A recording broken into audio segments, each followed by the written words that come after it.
In the quiet suburbs of Denver, a young woman named Emily Carter had grown up believing her father, Richard, was the kindest man alive. To the world, he was a respected attorney, always dressed sharply, his smile charming enough to win anyone's trust. But behind the locked doors of their home, Emily saw a different side of him, a cold, controlling man who manipulated every part of their lives. After her mother's mysterious death when Emily was 12, Richard told everyone it was an accident. The police closed the case quickly, saying her mother slipped and fell. But Emily never believed it. Years passed, and the memory haunted her. She tried to move on, studying law to follow in her father's footsteps, hoping to one day uncover the truth. One rainy evening, while cleaning her father's office, Emily found an old cassette tape labeled 4R.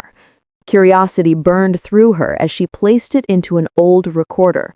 Her mother's trembling voice played, confessing she feared Richard, saying he'd grown violent, that if she ever disappeared, it wouldn't be an accident.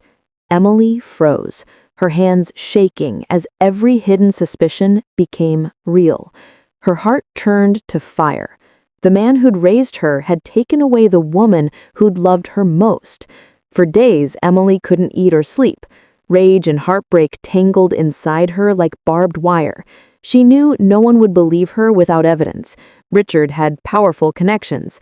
So she started a quiet plan, pretending everything was normal while gathering proof from old files, forgotten cameras, and his hidden safe.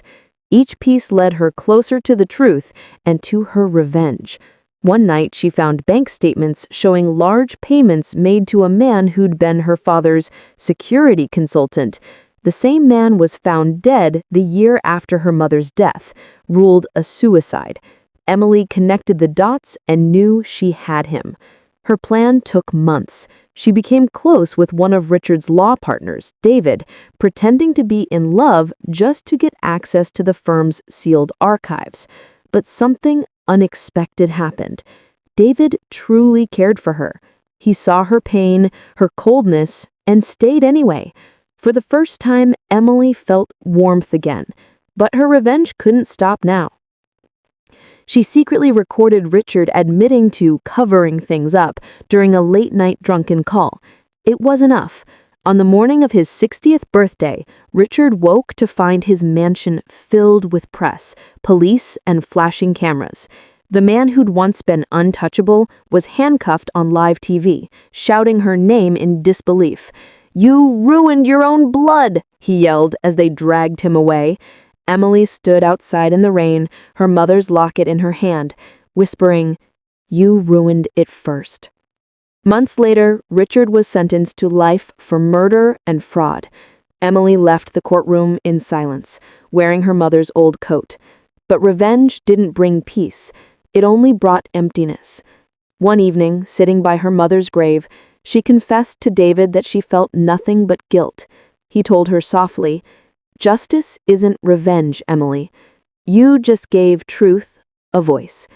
That night, Emily finally cried, not for her father's downfall, but for the little girl who'd waited so long to be free. Before leaving town, she placed the cassette tape inside her mother's grave and whispered, "You can rest now, Mom." As she walked away, lightning cracked through the sky, reflecting the final chapter of a daughter's broken love turned justice. Subscribe to Next Level Stories 001. What would you do if your father was the reason your mother disappeared? Would you forgive or destroy everything for the truth?